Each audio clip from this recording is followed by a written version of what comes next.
And welcome to another exciting adventure on the energy that surrounds us. I'm your host, Michael, and tonight's guest is someone who I think you all are going to be really intrigued by. I just caught the tail end of her doing a session live on the spirit realm, and so I could give you the list of everything that she's done, but I'll save time and I'll let her just spill on herself and let her entertain you. So I'm going to turn it over to my guest, the one, the only medium extraordinaire, contact beyond belief, medium Brooke Ashley. Hi, thank you so much for having me today. I appreciate you. I appreciate you. Yeah, definitely. So, for those who may not be aware of Realm Network and your work, you want to give a brief background?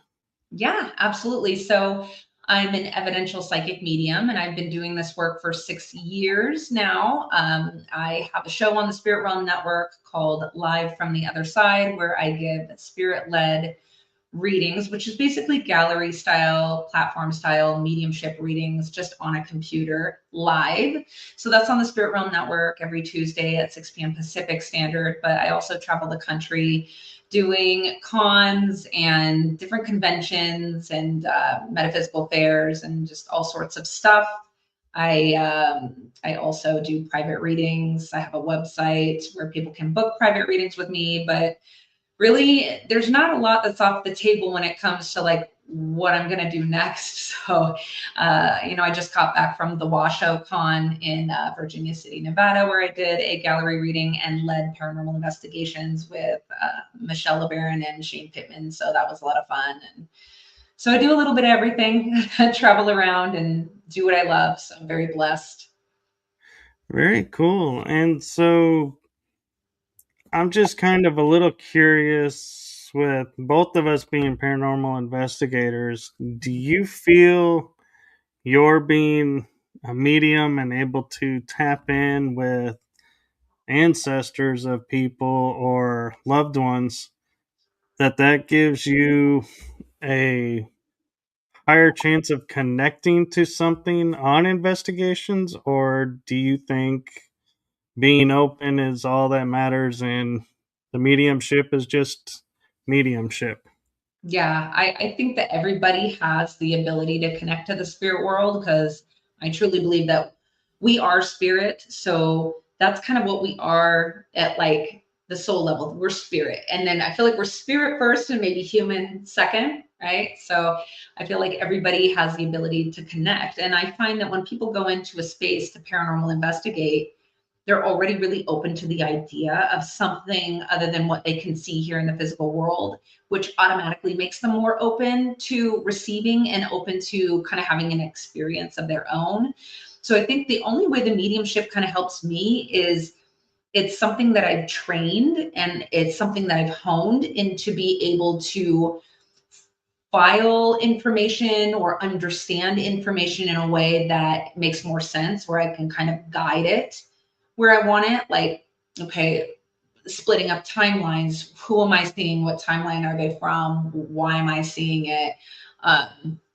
Maybe it comes to me a little faster because I've practiced it so much, and I have that background of really putting it into practice. So I think it just makes it easier for me to sift through the information that is coming at me in a paranormal investigation. And my next question is one I'm sure you get asked all the time, and I'm hoping I'm going to put a little twist on it. Is what, in your opinion and experience, if somebody was to ask you what's the difference between psychic and mediums, is there one? And also, the twist I'm going to add is, how did you decide to become an evidential medium, and what was entailed in that? Yeah. So psychic and evidential mediumship or mediumship are two different things, definitely. So they say, I guess when I say they say, it's just what I've heard from my mentors and people that I've kind of been around in the world of spirit that have taught me the things that I know up until this point, at least to their best of their ability, right? Is that all mediums are psychics. Not all psychics are mediums. So everybody has an ability to connect to the spirit world, but not everybody's going to stand on stage and like do gallery style mediumship where they're bringing through people's loved ones one after another and bringing through all this verifiable information that's like really well rounded with like, kind of like a bow on the package. So if you're a medium, you're naturally psychic, but psychic work is going to be dealing in person to person, energy to energy, that's here in the physical world. So it's going to be somebody tapping into you psychically. So what is going on with you? What's going on with your energy, past, present, and possibility for you, for the person in front of you. Whereas mediumship is connecting to the spirit world. So that's going to be people's loved ones on the other side. That's going to be like angels, Akashic records, all of that stuff, right? Spirit guides, things of that nature. So with mediumship, the reason I got into mediumship was, to be honest with you, I've always been highly psychic. That's something that always came natural to me. I never had to try with that. And it got to a point where I was kind of tired of feeling like I had these psychic abilities, but I couldn't do anything with them. That it didn't amount to anything. I wasn't helping anyone. You know what I mean? It was just, oh, great, I know someone's going to knock on the door, or I know that person lied to me about where they were at lunch yesterday. So I was watching Cindy Kaza on the Holzer Files, and she's the first medium that I saw on TV that connected with me in a way that no other medium I had seen had really connected with me at that point. So watching her on the Holzer Files kind of changed everything. I started to follow her on Facebook, and then I saw that she was teaching mediumship development classes. She had beginner courses, and I thought, oh my God, people teach. I had no idea that people taught this. I had no clue that this was even a teachable thing. So I said, I'm going to go to the class, and I'm going to prove to myself that I'm not a medium, and then maybe ask for advice on what I should even do about my psychic ability. Like, should I just say whatever, it is what it is, and just let it be annoying? Or is there something I can do with it? Well, it turns out that I am a medium, and being in that class answered a lot of questions for me. Watching Cindy Kaza be able to do the things that she could do and the way that she did them really resonated with me. And when I saw her work, I knew that's what I wanted to do. I wanted to be an evidential medium. Like Teresa Caputo, Long Island medium, she's an evidential medium. It's just a specific name for connecting to the spirit world. So it's verifiable stuff. It's stuff that you can validate through your sitter, the person you're giving the reading to, and they can hold you accountable with a yes or a no. Whereas like angel readings or Akashic record readings or spirit guide readings, the person in front of you can't tell you you're wrong. They can't validate it for you. They could say anything they wanted to. And I think I didn't want to, I'm kind of a skeptic, which is funny because I'm a medium, but I'm a skeptic medium. So working in an area where I couldn't hold myself accountable for whether or not the information I was getting was true didn't feel aligned to me. So that's what pushed me towards evidential mediumship. So, what was your aha moment, so to speak, in doing the evidential mediumship where you sat there and said, yes, this is what I'm meant to do. This is why I'm doing it. This is why I'm going to keep going. And whenever you feel down, you go back to that moment to lift you back up. Yeah.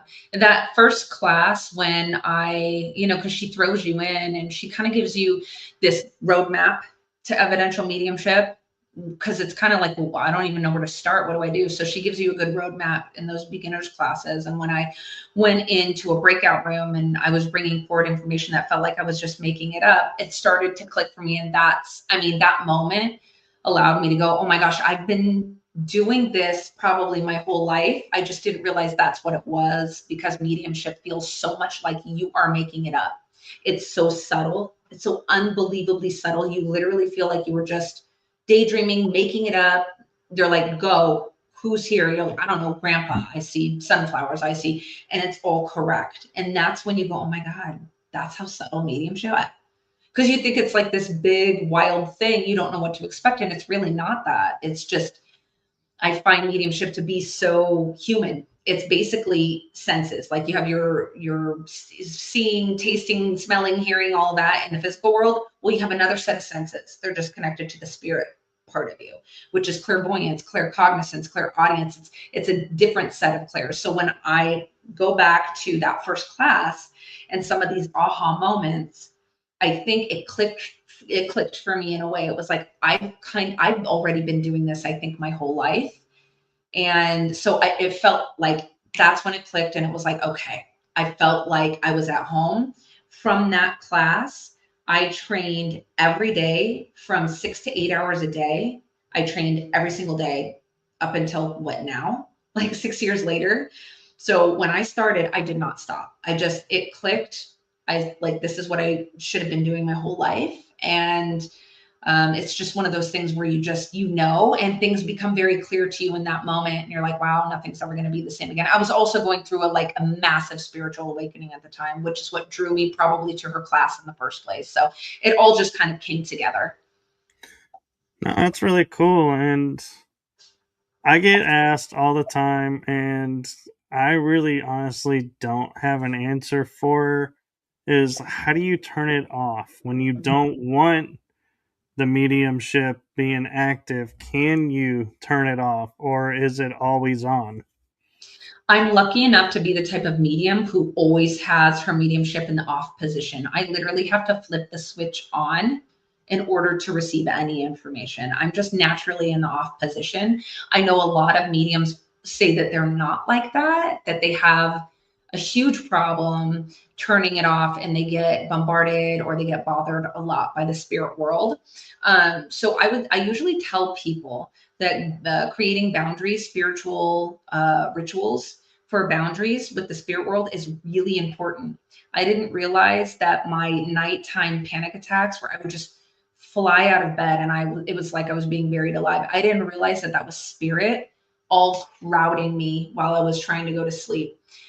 So first of all, realizing that's what was happening helped, and then creating boundaries with the spirit world. So you have to create something that feels right to you. If it's a ritual that you don't align with, or when you're doing it, you feel silly, or it just doesn't feel aligned, it's probably not going to work, because true, honest belief that the mind is wild, you literally create your own reality. So you have to believe what you're doing in order for it to work. So I personally like to pretend like there's this big gust of like angelic air bursting out and pushing all the spirits back. And I have all the archangels surround me in a circle and push them even further back. And then I have like this white light dome go over me that's impenetrable, and ask them to keep everybody like at the border fence. And then I have this like dome. So that works for me to set the boundary, but you have to do something that works for you. I say that with every ritual, any ritual.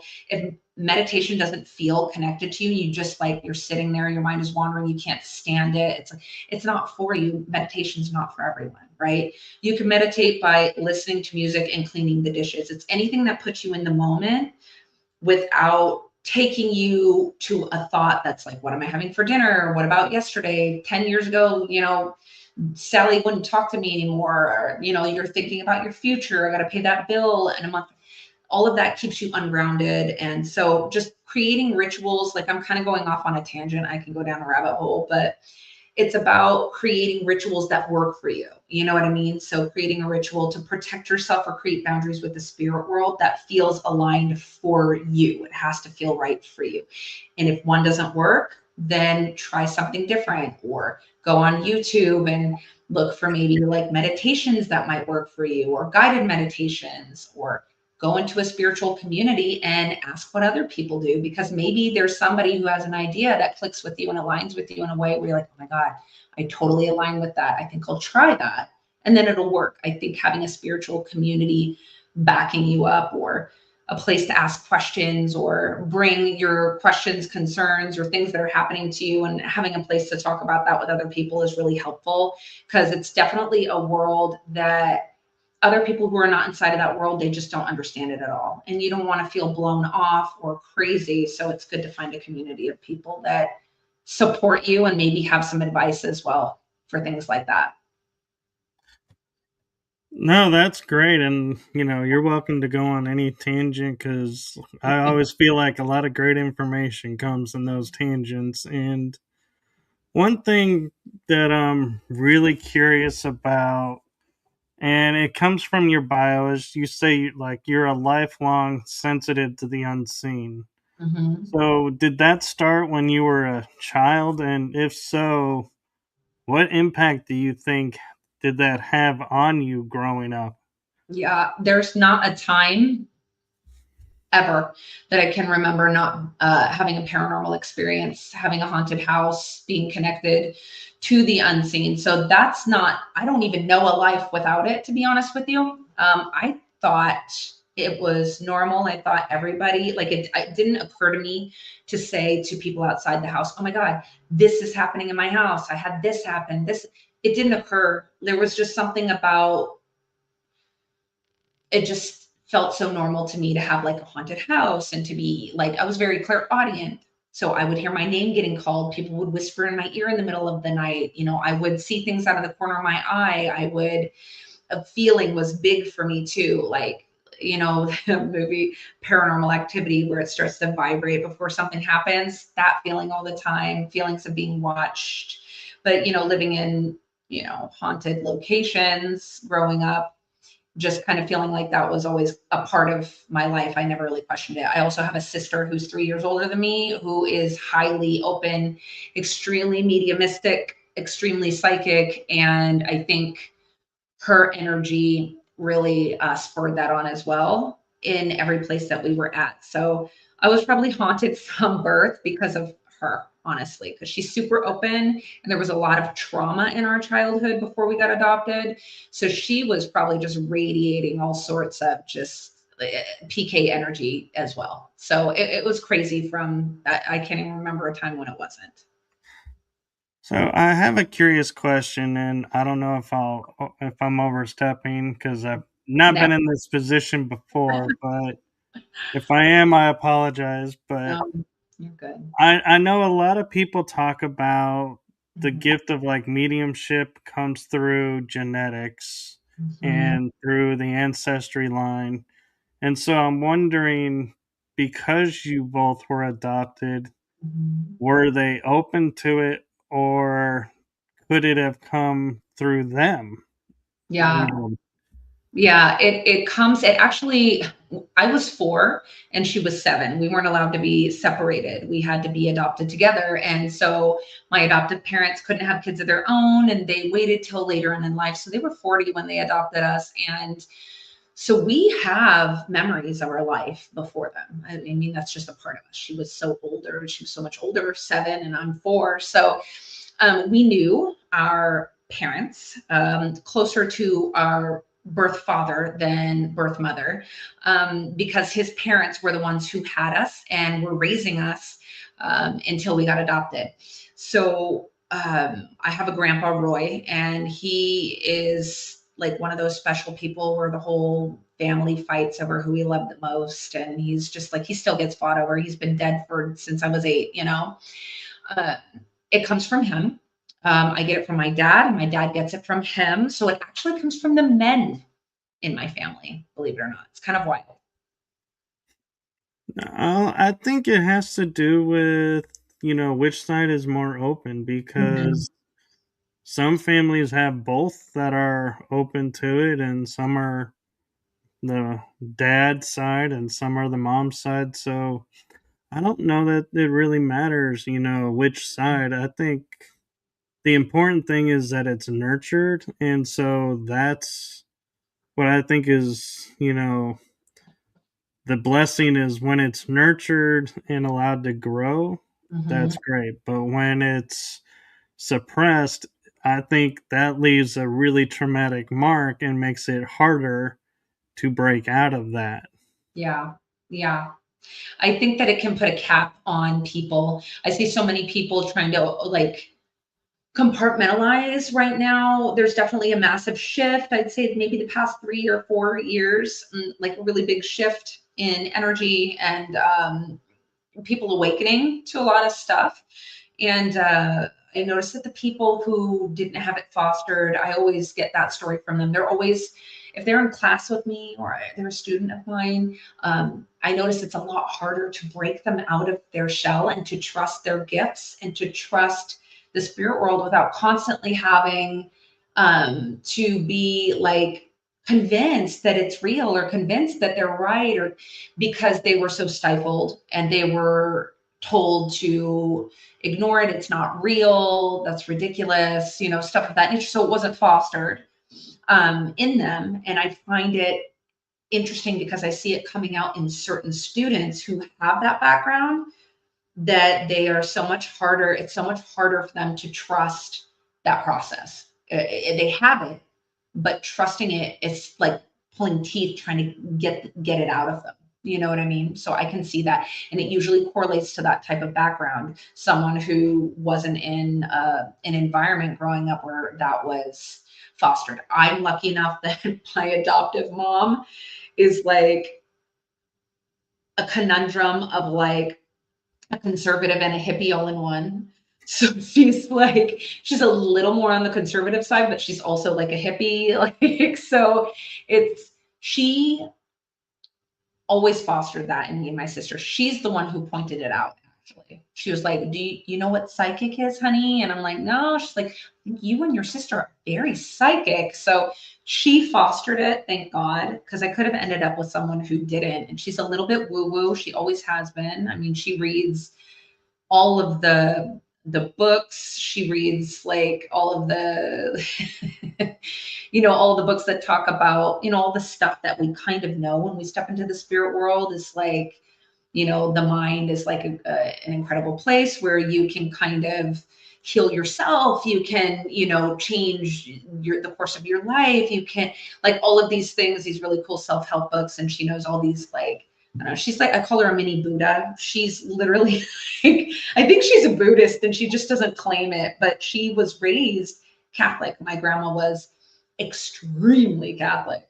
And my mom, I think, had a spiritual awakening around the age of like 11 or 12 and realized that she didn't understand what was being told to her. It didn't make any sense. And so she had to start compartmentalizing that. She pulled away from the Catholic Church. So she kind of became a Catholic induced atheist. So it was like Catholicism induced atheism. So she didn't really have, you know, us growing up, we didn't go to church. My parents weren't religious. They didn't have a belief system, anything like that. But my mom has always been really a little on the woo-woo side, thank God, because it allowed us to not to feel seen. I mean, my dad's the total opposite. He is like, this is crap. This does not exist. It's not real. It's this, what you see is what you get, and you're worm food when you're gone. And he truly believes that. She's such the opposite. So it was nice to have her. Because if I was left with just him, I don't know that I'd be doing this right now. Oh, I don't know. I think it's healthy to have both sides because I think it helps keep the balance and the grounding to it. Mm-hmm. Yeah, definitely. he's a And he's a fun guy, but he is what you see is what you get, and that's it. and because you do these events and you go to all these different places, I'm wondering if you ever get recognized, and if you do people come up and start going, "Hey, do you have a message for me?" or "Hey, you know," and be like, "Can you turn it on for me here and now?" And you know, do you get privacy with that? Nobody knows who I am. Like, I don't know, maybe recently, like within the last couple of trips I've taken, I did the Oregon Ghost Conference and then straight back home, then turn around after 4 days and went to the Washoe Con in Virginia City, Nevada. So we've been traveling for like a month straight almost. But I did notice that there's a little more people like double looking my way, like, I know you. Wait, I know you. You look really familiar. Wait, oh, I think I've seen you on like TikTok, or I've seen. So it's just kind of a little bit, but really, in all honesty, most of the places that I go, people don't know who I am. Like, I'm always having to prove myself a little bit in every environment that I go to, because the people who know me like on TikTok, I never get to really see them in person. The worlds are so separate. all the people who know me on TikTok, because I have like what 32,000 followers on TikTok. So all the people who know it's just TikTok. So when I go and I do an in-person event, most of those people don't have a clue who I am. And they're like, who's this medium? And then I have to go in, do my job, hit that gallery reading, knock it out of the park. And then after that, I have like, a friend for life, and that usually once you read for them, they're just like, wow, and they're very loving and they follow you and they support you and stuff like that. So, but I find that the TikTok world does not translate into any of the events that I'm doing. Most of the time, it's been my first time there. People are, I mean, like, I'm sure people have seen my face now, especially in the paranormal world, because I have been moving around that space a little bit more. But I wonder how long it would be until I actually felt like someone knew who I was when I walked into a room. Well, the funny reason why I asked that is I had a guest on my show, and when she was on, I had a co host at the time temporarily, and they met at a live event, and she goes up and she gets recognized for being on my show, and I just start laughing when I hear this story because, like you, I go places and nobody recognizes me. Yeah. But the people that are on the show with me get recognized. And I'm like, that is funny to me. I'm like, you get recognized by association, but I don't get recognized. So Yeah. that's interesting. That is interesting. Wild. I don't know how it works out here in these streets. I mean, it's funny too because I mean, I don't know. I feel like it's fun kind of flying under the radar because I have some friends in the community that I don't think it's weird. It's like I meet them, I connect with them. I don't know how big they are. And then like we click, we're besties. And then I'm like, oh my God, they're like huge in the community. Wow, okay, I made good friends. Like Tobe Johnson is one of my really good friends, Toby Johnson and Alicia Pfeiffer. And it's funny because when I linked up with Tobe and Allie, he was just some guy to me who was like putting up flyers all over Port Townsend, Washington. I'm like, who is this guy? Yeah, anyway. And then we ended up linking up through a friend, Jeff, who owned a shop in Port Townsend, and then got him interested in my work. And he's like, well, I want to see her. So then we linked up and just started immediately working together, like me, Martin, my partner, and him and Allie. And we started doing some projects together and just some fun stuff together. And now we're like, really close friends and just adore them, right? And it's like I didn't even know when I met him that he was like on Expedition Bigfoot. He was on two big documentaries, A Flash of Beauty, Bigfoot Revealed, A Flash of Beauty, Paranormal Bigfoot. And I found out after I met him, and I was like, oh wow, that's wild. And so it's funny because it's like I fly under the radar, but I make really cool friends. I just got a chance to kind of like hang out with Shane Pittman and work alongside him, and that was really fun. And Tara and Ryan McLeod and Michelle LeBaron, and that was like a lot of fun. I got to meet Janice. Oh God, how do you say her last name? She's an author in Nevada. She's incredible. She was on like an episode of Ghost Hunters.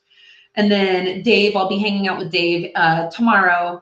Is tomorrow? No, the day after tomorrow at the Palmer with Dave and Winnie, Dave Schrader and Winnie Schrader. So it's like I know these people. I like, but I'm not there. You know what I mean? And it's kind of nice being able to fly under the radar because I get to kind of move around and not really be noticed or seen or have to entertain all the time. You know what I mean? So it's kind of nice.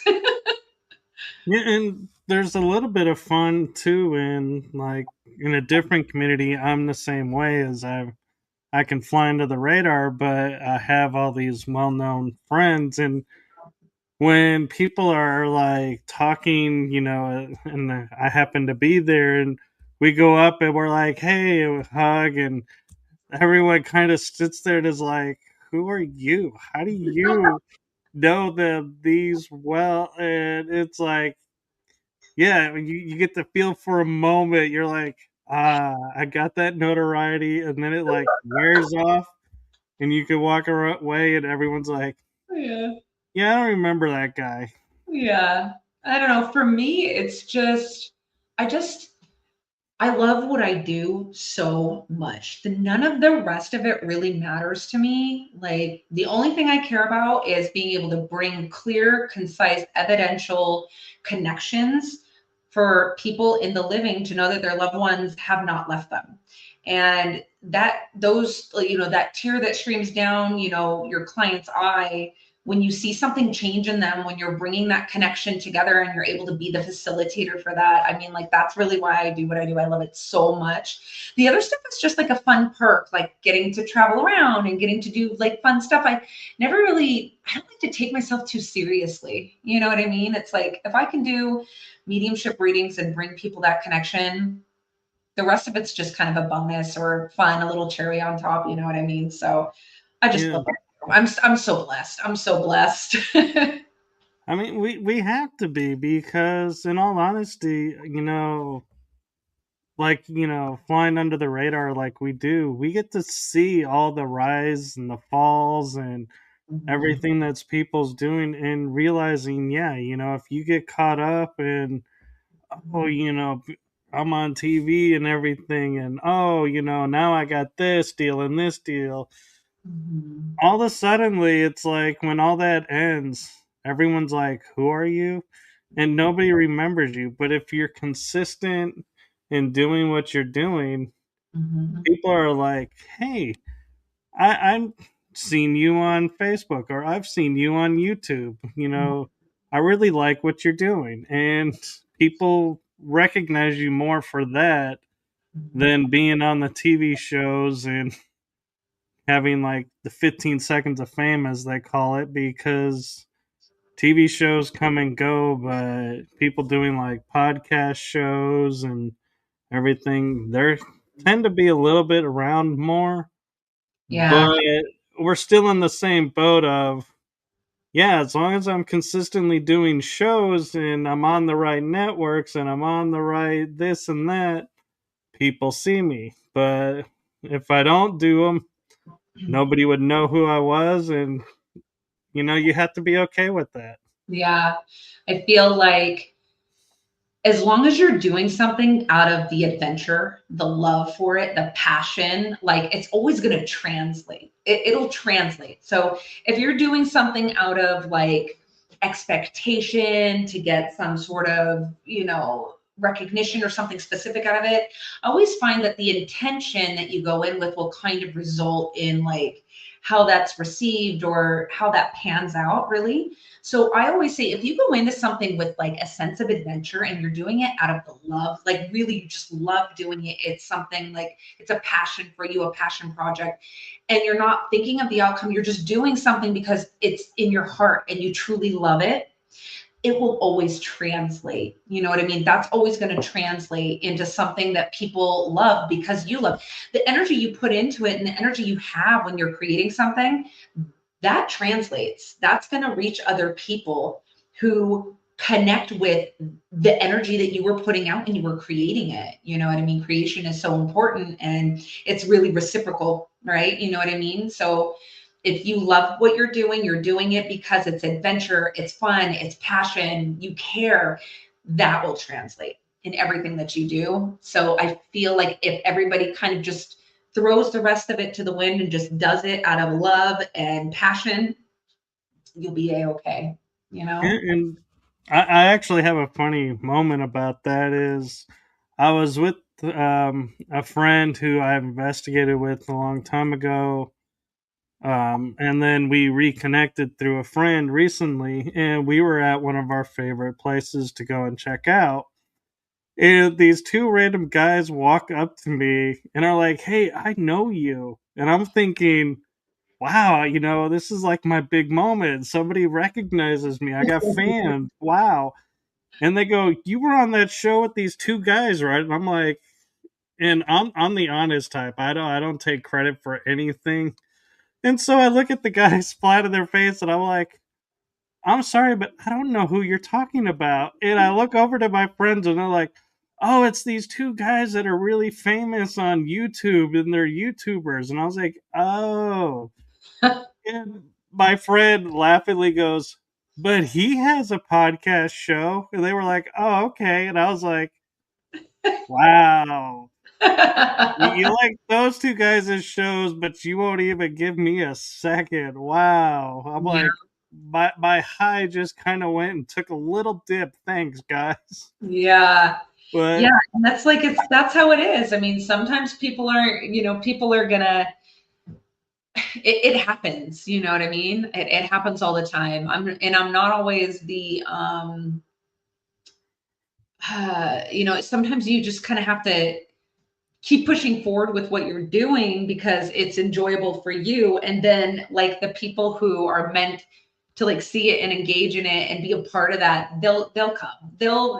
And it'll be fun when it happens too. yeah, Because when it happens, you're gonna be like, kind of caught off guard, I think, because most of the time I'm not expecting it when somebody is like, "Oh, you did that," or "Oh, are you coming back? I was at the first one you did," and so it's fun when you're not expecting it and you're just kind of in the moment having fun. When those little things happen, it's so humbling, it's so sweet. Yeah. it is. And, I just liked the fact that I was like, I got recognized for a moment. I was like, wow, it kind of validates the work that I'm doing, even though I didn't really get recognized. I'm like, it still felt good. And so I was like, I'm gonna claim that. I don't have to claim the whole story. I can just claim the high of, hey, these two guys were like excited to meet me. And if these two are, others will be too. And it is true, like you say, we can't do, if we do our shows and we do our investigations to get notoriety and to get famous and everything, I don't think it works. And the reason I say that is like with the investigation side, the spirits and the entities and the beings that are there, they can read your intentions. Mm, And if yeah. they're like, "Oh, you're here just to be on TV," they're Mhm. probably gonna leave you alone and be like, "Yeah, whatever. You don't care about us. Why should we care about you?" Yeah. Where when you're there genuinely to connect, Mhm. then they're like, "Hey, here's somebody who's genuine and authentic. Let's, communicate. Let's, have fun with these people." And I feel like, and that's the same thing with our shows is, as long as we're authentic to who we are, Mhm. people gravitate towards it and the audience grows. And I get all the time people like messaging me saying, "Oh, if you give us this much money, we'll, boost your viewership." And I'm Mhm. like, and this is literally how my mind works. I go, if I pay you 1 month and you boost it up to where like 1,000 people are watching, and then I decide I don't need to pay you. These 1,000 people now have seen. Let's, ride that wave. And you drop down to like five. People Yeah. are going to look and go, I think this show peaked and now it's gone downhill. And so I'm going to cut my losses. And you're going to lose people Mhm. because the numbers went up and then took a heavy drop. And so I'm like, nope, I will ride the natural wave. Mhm. And I I, agree. Yeah. Yeah, you got to be careful with that stuff. I never know either, too, with that like boosting on social medias and stuff. I just feel like it's funny because I feel like it's like if you do it, like I have this worry that you'll do it, and then if you don't do it again, they'll punish you. So then now I'm like, well, I'm not going to throw you to anybody, and it's like, so I'm like, I don't even want to get into that like rigmarole. I know. Or they'll be like, oh, now that you've done this, now you got to do this, this, and this to maintain. And it's like, I didn't sign up for that. Yeah, No, no. And now I got to figure out how to clean this mess up now right. because this is not what I bargained for. And I hope everybody's, sticks with it. And I Yeah. think too the important thing that why my shows are doing well and your shows are doing well is we do them for ourselves and Mhm. what interests us. We don't sit there and survey the people that are watching and going, "What do you want? What do Yeah. you want me to talk about?" Because I feel like if I do that, it's no longer my show. It's Yeah. now become your show. And so I'm working for you. And so I'm Mhm. like, I'll do it if you pay me, but if you ain't paying me, Mhm. you're just going to go along for the ride of what my mind is into. Yeah, definitely. Yeah. And I mean, it's easier to do a show when you're talking about things or bringing people on that have subjects that interest you, because I feel like if you're not interested in the subject, I mean, that'll probably show. I think that it just the natural way of doing it is just like something that you're interested in, something you align with, something you want to know more about, and so it's like you bring on people that interest you or fascinate you, or the subject fascinates you, and then yeah, that's just the way you got to do it. Yeah, and there is an interesting facet that I've noticed in the metaphysical and woo woo community that to me is like it makes me laugh on the inside because it makes no sense to me. And what that is like you being an evidential medium or a Mhm. psychic. They're like, that's great, very cool. But if you were to use the word channel, they're all like, oh no, that's fake, that's fraud, that's not real. Mhm. What do you think is the reason why channeling gets such a bad rap versus the mediumship and the psychic abilities? I mean, I guess it depends on where you're going and hearing that information. I mean, I'm in the spiritual community a lot and I hear channeling all the time. So I think that it's a vast space where there's a lot of different words that you could use to describe different types of, like, look, there's like automatic writing, there's psychometry, channeling is really just a word that describes your ability to bring forward the energy of spirit and bring that out, whether it's through automatic writing is channeling. You're channeling when you automatic write. Trance mediumship is channeling. So it's just a word. I think that, if it gets a bad rap, I think it's really just more because there are charlatans out there who are fakes. There's so many fake psychics, fake mediums, fake, tarot card readers, or whatever, fortune tellers is what I call them, seer, like fortune tellers, right? So because there's so much of this verbiage and terminology that can be intertwined in a lot of these spaces, if somebody has like a bad or a negative experience with someone who's used that terminology, they're going to kind of tack that word onto their experience for what's being done. But it's really just a term that can be used for different types of connecting to the spirit world. So automatic writing is channeling, and trance mediumship is channeling, and I think the whole thing really is channeling. It's just a different term that we use. And so I think when people get caught up on terms instead of really looking at what's in front of them, I always say you have to vet your medium. You have to vet your psychics. You have to vet your mediums. You have to see them work.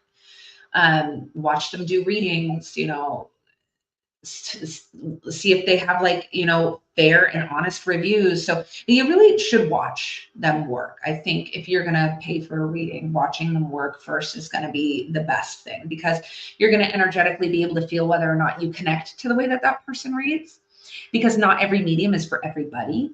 And you'll be able to tell whether or not there's red flags that are going on, or you feel like you're hearing just a lot of vague information and nothing really goes any deeper. And then it allows you that ability to kind of decide for yourself whether or not that is somebody you want to pay to give you a reading. You know what I mean? No, that makes total sense, and that's actually a really great way to approach it. And I always thought, to me, I viewed it as my personal experiences. Channeling is the person or the being is inside you, speaking, using your body to communicate And I don't mean like using the body like they're going to go to the store, they're going to go eat because they're like, hey, we don't get to eat. We're going to go to Taco Bell because I haven't had a taco in years and borrow your body to go to Taco Bell. No, that's not how channeling works, or it's not supposed to work that way. Yeah. In mediums, they the energy doesn't enter the body from what I was told. Mhm. It's like next to, or it's around, and it's like you're hearing it and you're just saying what you're hearing. And so to me, that's one of the main differences that I was told between the two. Otherwise, I'm with you, they're the same thing. It's we're all communicating with other beings. And with that being said, I'm just kind of curious, and this is just blanket, no agenda to the statement, but have you ever been like connecting with someone and doing a reading and being like, whoever is here for you is not of this world, and I'm not sure what's going on here? Do you still have you had that happen to where you're like, this isn't like a loved one that I could say is like grandpa. I'm thinking this is like somebody from another world that's connected to you. I haven't had that experience, but it's because it's not the intention that I'm setting. I've always set the intention that I am connecting to the spirit world for people who were in this world when the person that I'm sitting in front of was alive, or around, to know that person. So that's the intention that I'm setting. So when I set an intention, it really kind of sets the parameters up for what I'm going to receive. So if I had opened up my intention that it's for all beings, then that might change, but I've never set my intention that way.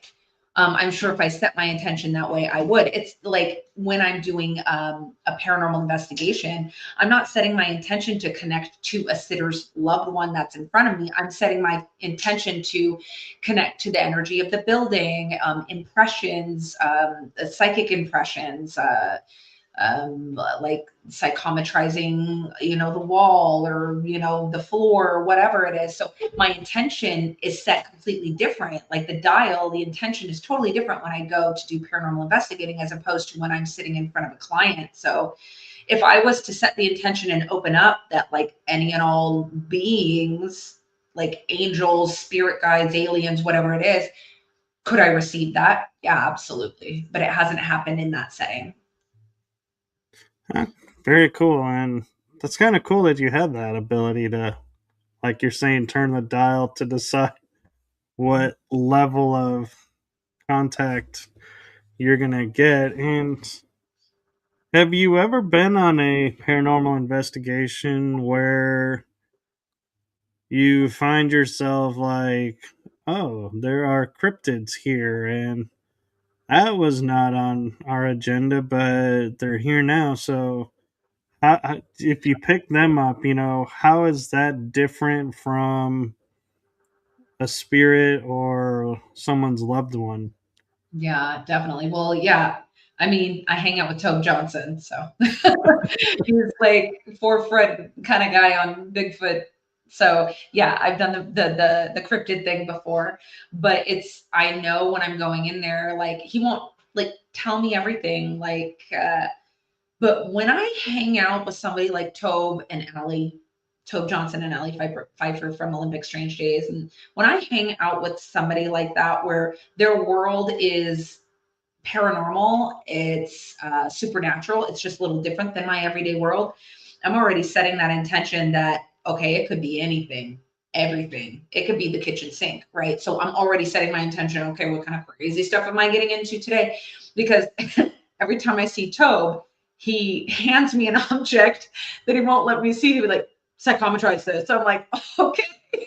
So I'm psychometrizing. I'm like, I see a forest is on fire. I see, and it's like some sort of weird gifting object that they've received from Bigfoot. Then it's like a melted piece of metal that they found in the woods or something. So I have to kind of, or he'll take me into the woods and he'd be like, what's going on here? I'm like, great. I'm like, there's elementals.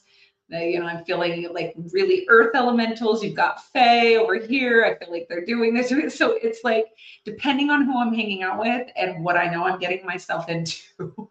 So yes, I've definitely been put in that position multiple times before. Yeah.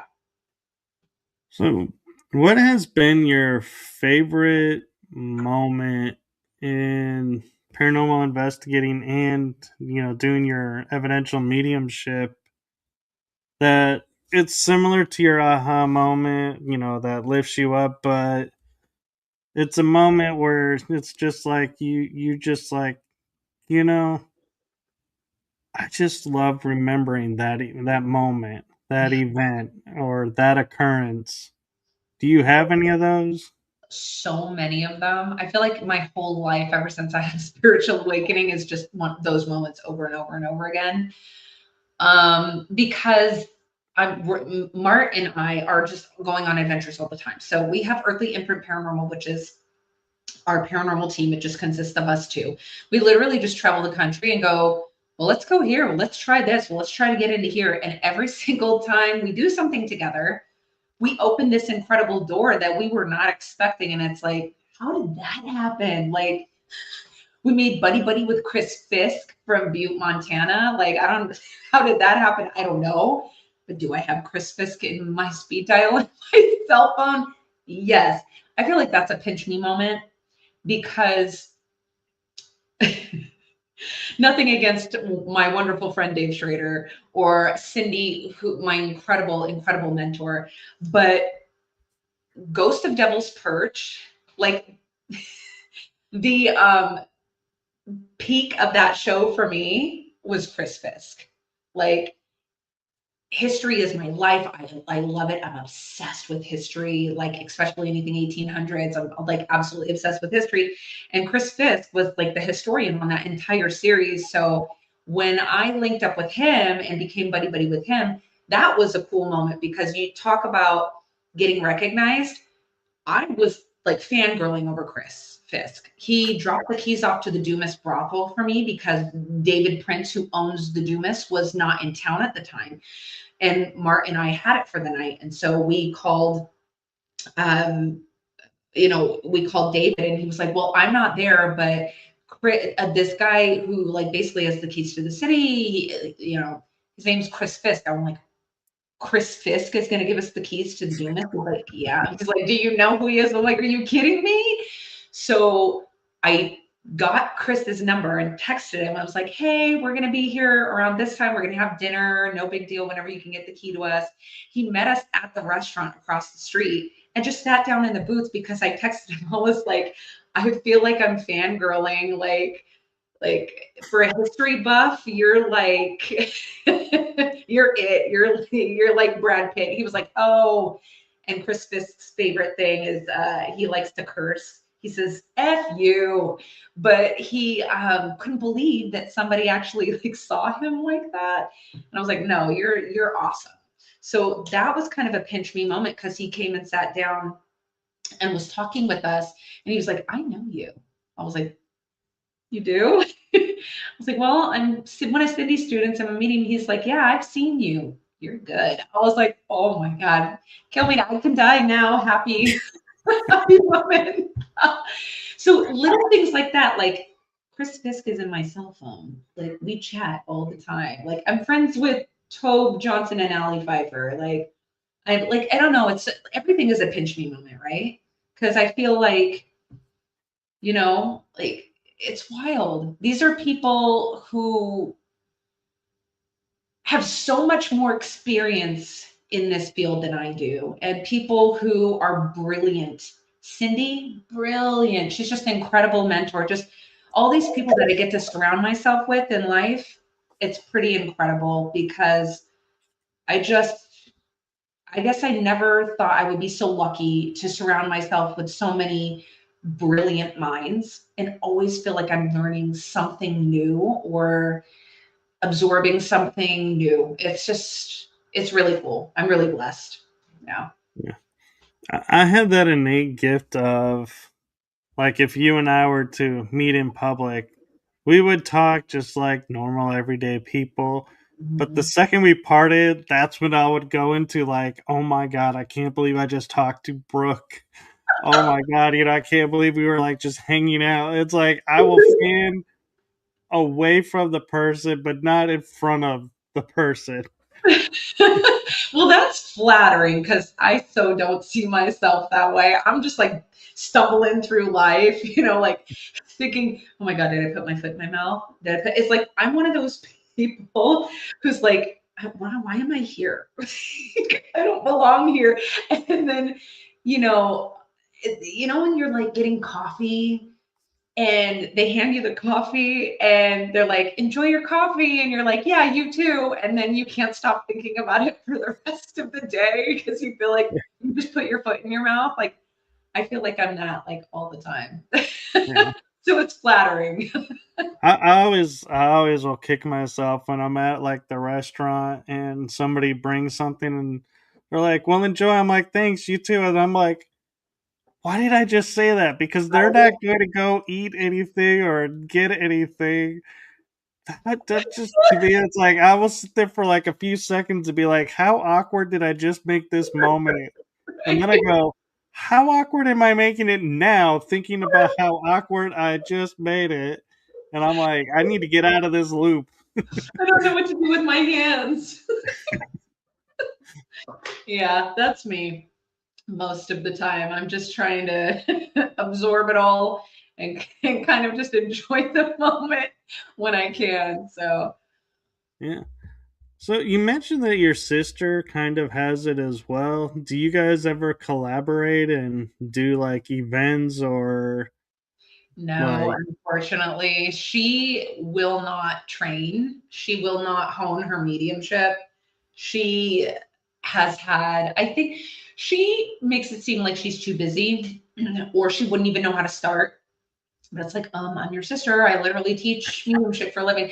But I think for her, it's really more of the fact that her experiences of the paranormal when she was young were so horrific and so terrifying that she's too scared. She doesn't, she still has a deep fear of the spirit world. Um, and she's like painfully, it's funny when you meet her, you'd be like, she's not painfully shy, she'll beat everybody up in here. But she's, when it comes to like public speaking, she's painfully shy. And so, she just kind of suppresses it. She just pushes it way deep down. And I don't know, I mean, hopefully it doesn't manifest in, like, I'm sure it does manifest in some, look, I feel like the more people embrace their gifts and the more people turn to like things like somatic healing and breath work and maybe acupuncture and things of that nature that feel right for them outside of like the Western medicine and stop suppressing a lot of their gifts, the better off they'll be. Because how many mediums or psychics do you know that does not have some sort of autoimmune disease? I don't know of any of them. We all have it. We all have it on some level. So it's interesting, I think. It's kind of a hmm, interesting vein, you know? I have never thought about it, but I'd have to think about that now. Yeah, definitely. I have never met a medium that does not have some sort of autoimmune or a sensitive or someone who is a medium, a psychic medium, and has just suppressed it so much. It's like, things like psoriasis, rheumatoid arthritis. Shane, if you're watching this, because he says he's not a medium, but he is. Cindy's been trying to convince him of that forever. But, like rheumatoid arthritis or lupus or fibromyalgia or MS, just things like that. And it's like something so colitis or diverticulitis, not diverticulitis, it's the other one. It's like, yeah, it's kind of like colitis. It's like that kind of thing. Um, but it's really, there's not one medium I've met that doesn't live in pain like every day on some level for inflammatory disease disorders, things of that nature. So, I mean, my spine, they can't even figure it out. My spine is, I've got like, and this is only in the cervical. So that's like upper mid back to the neck. That's not even the whole image of my whole spine. They just did cervical, but it was 6 bulging discs stenosis, bone spurs, and full-blown arthritis just through where they imaged on an MRI. And they don't really have an explanation for that. They caught that when I was like 36. I think I'm 42 now. So um, do they know why? No. Am I in pain every day? Yes. I have lymphedema. I have like nerve pain and joint pain and all of it. But it's a lot of it is it goes undiagnosed. And I feel like it has a lot to do with being a sensitive and being connected to the spirit world in that way, or having to suppress gifts for a very long time. So I feel like it kind of, I'd be hard pressed to find a medium or a psychic that doesn't have some of those issues going on. Yeah. Yeah, it's interesting, and I get where you're going with it because, yeah, it does take a toll on the body. And I am also curious, a lot of times, mediums, leave a situation and they go like ground, like hug a tree or walk barefoot in the grass. Yeah. How do you release the energy and the connection? I am, I really love salt water. I'm very connected to the water, which is interesting. Well, it's not that off base because I'm an Aquarius. Everybody thinks that's a water sign, but it's actually an air sign. But it's a little confusing because it's got aqua, air, Aquarius. So it's kind of air and water. I feel like Aquarius is highly connected to water. So, and then we are the water bearer. So if you look at like the Aquarius, it's the water bearer. Well, Um, oxygen is in water, so yeah, right. So it's like very connected to water, but salt water is a really big one for me. So salt baths are really good. But in the summer, if I can safely, um, of course, I just moved to Minnesota and I'm a Washingtonian coast girl, like I'm a Seattle girl. So this is going to be a big jump for me because I'm going from salt water to fresh water. So I don't know what I'm going to do about that. But I would go cold plunging in the ocean a lot. So because everywhere I lived was right on the coast, there's always a beach somewhere near where I was living at the time when I was living in Washington before I just moved to Minnesota. So I would literally just go out and just jump into the salt yeah. water I and just think I have the solution for you oh yeah. because everything works on intention. Mm-hmm. Why can't you jump into the fresh water and say, taking a salt bath? Oh, that's true. That's true. Very, very true.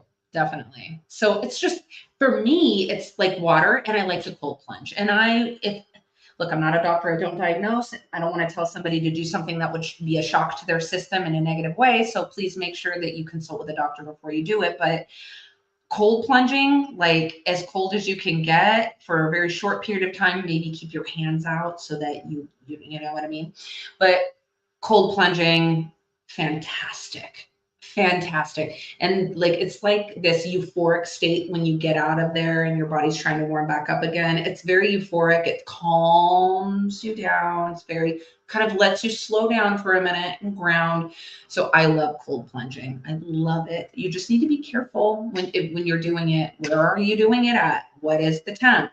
Like, you want to make sure that you're like not putting yourself in a position to accidentally drown or something like that, or go into hypothermic shock. So, but cold plunging is really nice. I would do it. I would say that's Uh, a really good one when I can. And then other than that, I just go out in nature and just spend some time out there. Oh, like alone, no music, just sitting with like the sounds of like nature and just breathing in the air, maybe doing some breath work and just sitting in that moment. So grounding is really important, but a lot of times people are like, well, I don't understand what that means. What is grounding? And a lot of people can't explain it to them. They're like, well, it's where you're connecting to the earth. You have to put your feet in the earth, and that's not always necessarily what it is. The best way to describe grounding, in my opinion, is you are literally nowhere else other than in that moment, in that second, and nothing else exists. Not 5 seconds before, not 5 seconds, in front of it, that moment. So how can you do that, right?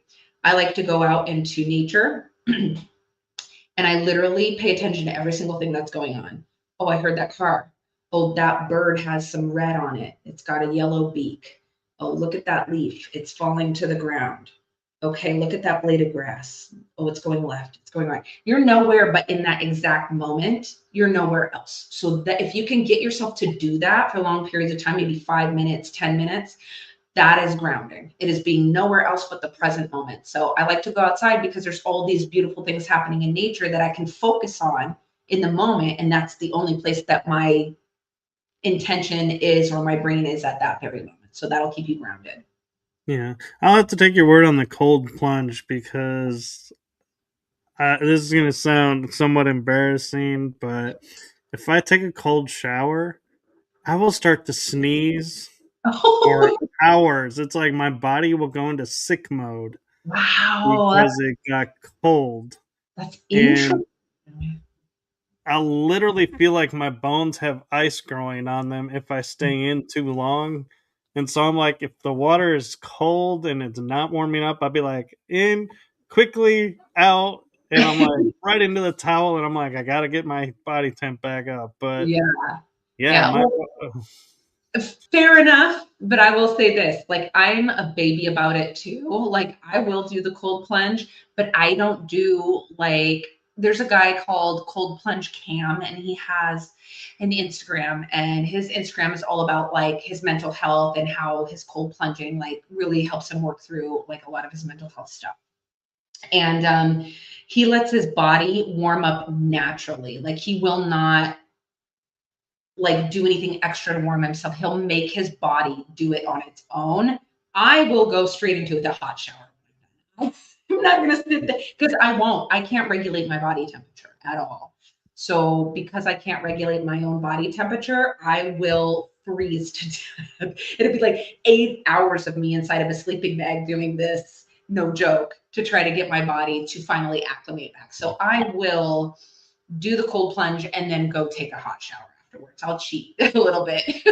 yeah, see, I go into steam rooms and saunas, and I'm the guy, I will sit in the corner by myself because I will be moving my arms and doing everything I can to like raise the ambient temperature.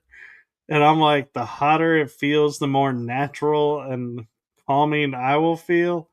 And I Yeah, could have sweat dripping down my face, and I will be like, it could still be hotter. This isn't really that hot yet. And I'm like, and for me, like my normal body temperature, I checked it one day when I was feeling like really on top of everything, and it was like 101 oh my or God. 100 degrees, like 99 to 100, not Mhm, 101. And so I was like, okay, so my body is naturally hotter mhm. than the 98.6. And it was funny in a way. I found that out too was when I was in school, elementary school. I went to the nurse and I was like, I just do not feel good. She goes, well, your temperature is like 98.4, so you're really close, you know. And I was like, no, I'm not. This Yeah, is why I feel really bad. And she's like, 98.6 is the temperature of the body. I'm like, not mine. yeah, And I had to like argue with her that I was like, I need to go home because I'm sick.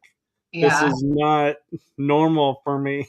yeah, And no, people have a hard time, you know, understanding that, you know, that some people's bodies are different than others. And yeah, so I get kind of annoyed when we get bunched into the, oh, this works for everyone category. And I'm like, no, it doesn't. yeah. And I know that all too well because I was a child care provider for 12 years. And so I know like those kids that come through. I know which ones are prone to illness. I know which ones run colder, which ones run hotter. Like, and it's not like it really isn't one size fits all because there are kids that run. I know if they have like a 99 that they're running a fever because they usually are like every time I take their temp and it's normal, it's like 97 degrees. You know what I mean? It's at a 98.6. Or I'll know that like they naturally run at like 99.6 degrees. Normally that's where they're always at. So 99.6 is like right at hitting a fever. It's usually around 99.6, but I know that that's where they're at naturally. So I wouldn't call that a fever for them. So I know a lot of people like to group it in, but working with kids for so long, you will find that It's not like a one size fits all for sure. Well, I appreciate that. And Mhm. you you had a in your bio a mission statement, and I like how you say it's simple, but yet I feel like when I had to read it twice because I was like, that doesn't sound simple, but I get what you mean by it's simple, but it doesn't sound simple. So how did you come up with that mission statement? And if you want, you can share it with the audience. Well, I don't have it memorized. It's just a mission statement that I kind of piece together through, like, I swear I channel all the stuff that I write. Like in the moment, like how do I feel? How can I convey this? And I just kind of let it flow. But I mean, exactly what part of the mission statement, if you want to like break it down, which part felt like not as easy as I made it seem. There's your mission statement. Yeah. Okay, there we go. Yeah, I swear I write this stuff, I channel it, and then I just put it up, and then I never have to write it again. I'm like, I channeled it. That's how I felt in the moment. So, um, yeah, exactly. Yeah. It is simple. Well, it's a simple mission, really, right? The mission is simple. It's not this complicated, sort of like woo woo out there, just kind of nutty thing. The simplicity is in, I want to demonstrate to you that your loved ones have never left you and that love connects you always and that that is palpable and still exists, you know? So it's simple to me in the way that I just want to make sure that, look, Yeah. you know your loved ones are still with you. It's that simple. You know what I mean? Yeah. And to answer your question of, which part wasn't the easy part, Mhm. it was the demonstrating the connection beyond physical life and consciousness part because I'm like, a lot of people I start talking to about that and they're like, yeah, that's really cool. And then I find out like 5 minutes later, they're talking to somebody like, oh my God, I can't believe this person believes this. And I'm like, where did that come from? And it's like, why did you agree with me if you don't agree with me? And Right. there are times where, even to demonstrate the love, it's like, I find that when you demonstrate the love, in my experience, I have, like, I'm the type of person that I'm like, I love everybody equally and like family. And I have been accused many times of being overly loving and inappropriate almost. And I'm like, I'm not. And it's like I could put my hand on his shoulder and be like, oh, I feel for you. And somebody's like, no, you shouldn't have touched that person. You shouldn't have done this or that. And I'm like, what is going on? And it's like, that's what I mean by, it gets complicated because it seems simple to demonstrate love, but Mhm. you can get in a lot of trouble demonstrating love because people misinterpret it. Mhm. Well, mine's really just through the connection of the words. So it's reminding them of a memory. The spirit is giving me like a memory of something really, really special that they shared together. That's demonstrating the love that they have, or, being able to bring forward something that was said. In love to each other before the person passed away. Like, I heard you when you told me that it was okay to go, that you were going to miss me. But you understood that it was my time to go. And I knew that was really hard for you. Thank you for giving me that love, or thank you for loving me enough to let me go. And, just that kind of stuff. So it's, when I say like demonstrating that love and that connection, the way I'm demonstrating it is through the visions that the spirit world is giving me, the memories that they're giving me, the jokes between the two of them, the tender moments between the two of them. Like, I know that, like, sons, like, a lot of times I'll have sons show me how they came up behind their mom and bear hugged them and picked them up off the ground, and just to make them laugh. And, so those are the kinds of things that the spirit world will show me. And then I can then, so when we say demonstration is another word for like mediumship. So when we say to demonstrate, it just means that we are standing on stage and we are demonstrating mediumship. We're showing the audience what the connection of mediumship looks like, you know?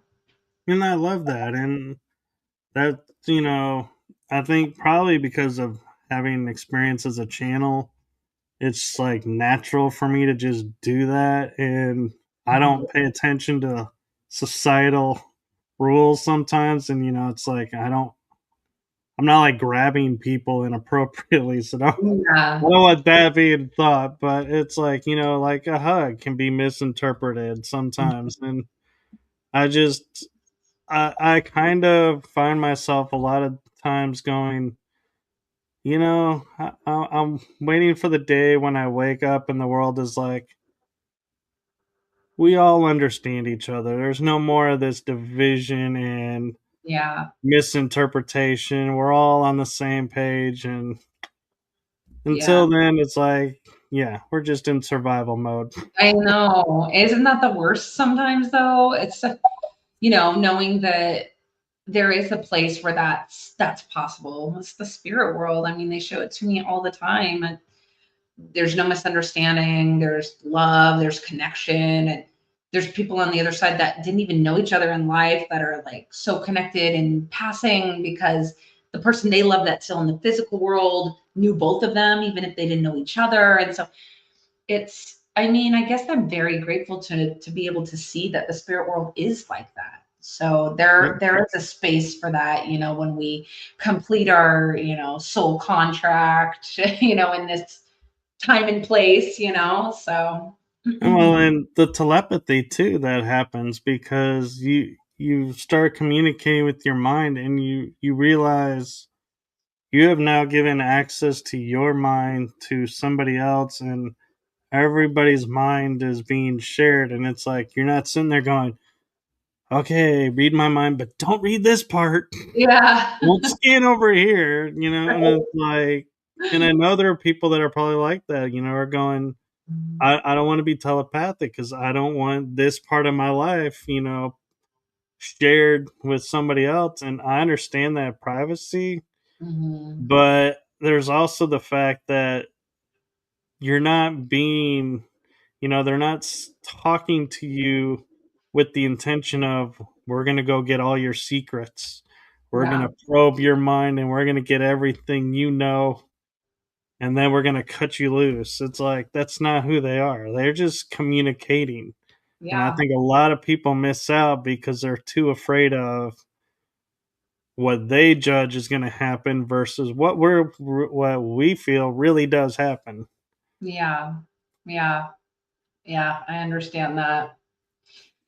It's a wild place. It is. And it's a place that sometimes you don't want to come back from. Yeah, it's interesting, there's so many concepts out there, concepts about I mean, you could drive yourself crazy thinking about it if you think about it too much, um, going down the rabbit hole because you don't want to get so lost. I mean, going down the rabbit hole is fun, but you don't want to get so lost in it that it consumes your life because you still have like your mission here and this contract and this moment and this soul contract. So to get so distracted by other things, that you lose this moment of life that you have here because life is really precious if you think about it. And I think I didn't even realize that, or I didn't see it as clearly how precious life is until I started working with the dead, until I started working with spirit.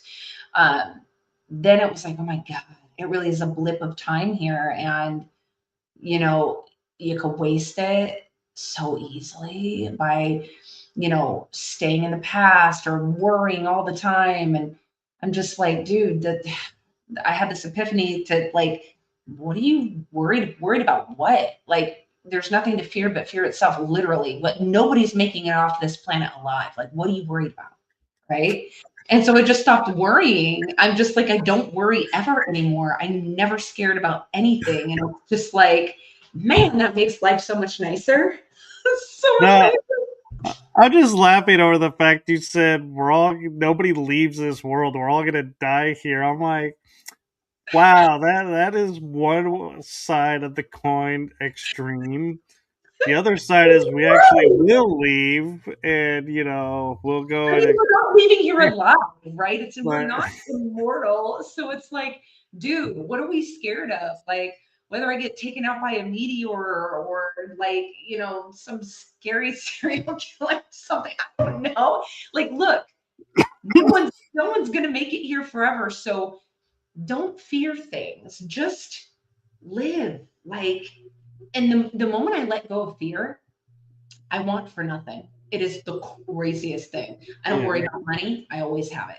I don't worry about a roof over my head. I always have it. I worry about nothing and it comes to me. Like it's just, I don't know where it comes from. It just does. It's always Yeah. there, you I, know? I'm yeah, I'm the same way, but having had 3 near death experiences, at Mhm. least that I can remember, I do have the preference of don't have a meteor or a car smash my body, because if I am coming back, if it is one of those experiences, Oh I yeah, kind of want, the body to come back to, and not be sitting there going, right. okay, I'm ready to come back, but my body has been flattened by this meteor and Right. is now crisp. So Right. Just make that specification like, hey, if you're going to get me with a meteor, just take me to the spirit world, okay? You know, like, make just, sure that's the one and done trip, and not the we gotta return to finish something. exactly.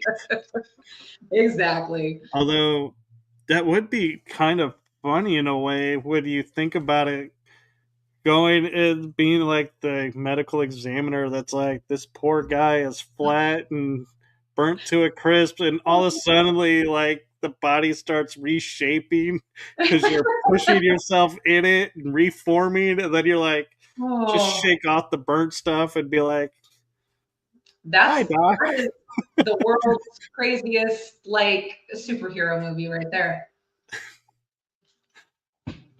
Love it. Oh.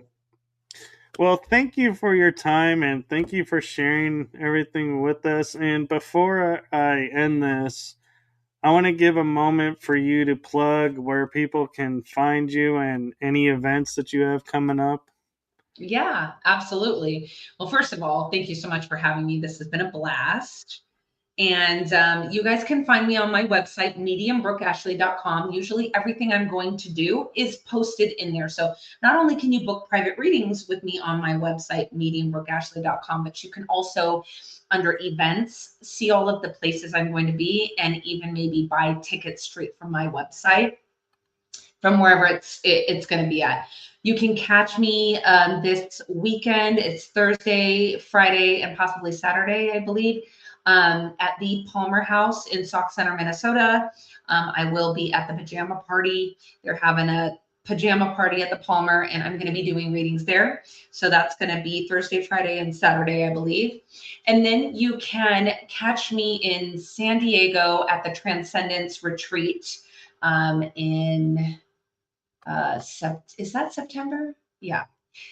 In September. You can also find me at the Boyd Paranormal Convention in September. You can also find me at the Great Lakes Paranormal Conference in September. So I have a lot going on in September. I will be putting on an event at the Broadhead Manor in Wisconsin sometime in August. And I will probably be sprinkling some other things throughout.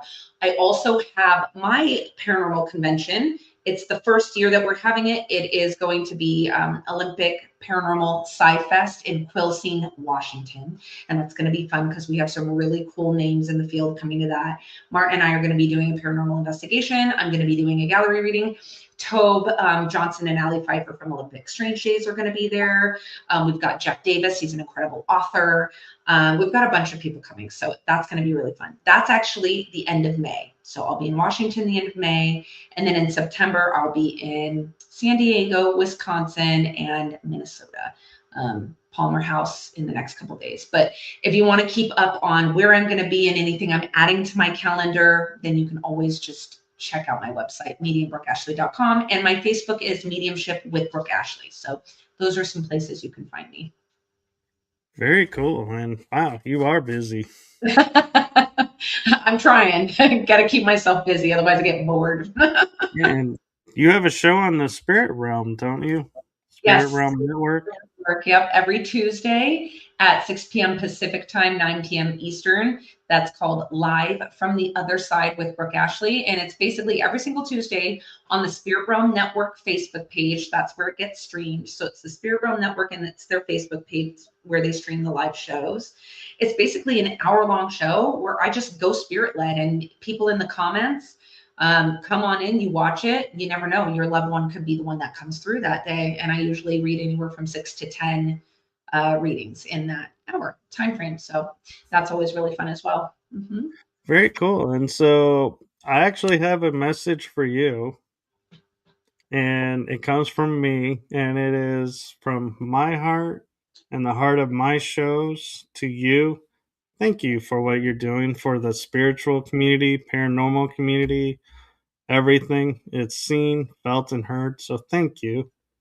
Thank you so much. That means the world. Thank you. I really appreciate it.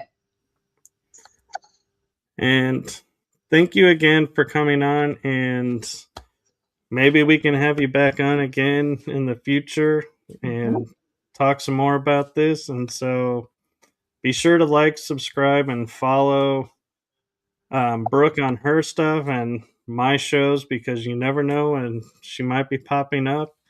And with that being said, I am going to say goodnight to everyone. Thank you again for coming on and sharing with us. And have a wonderful night, everyone. And we'll see you on the next adventure. Good night.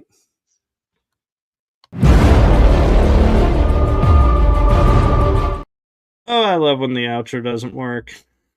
Let's try this again.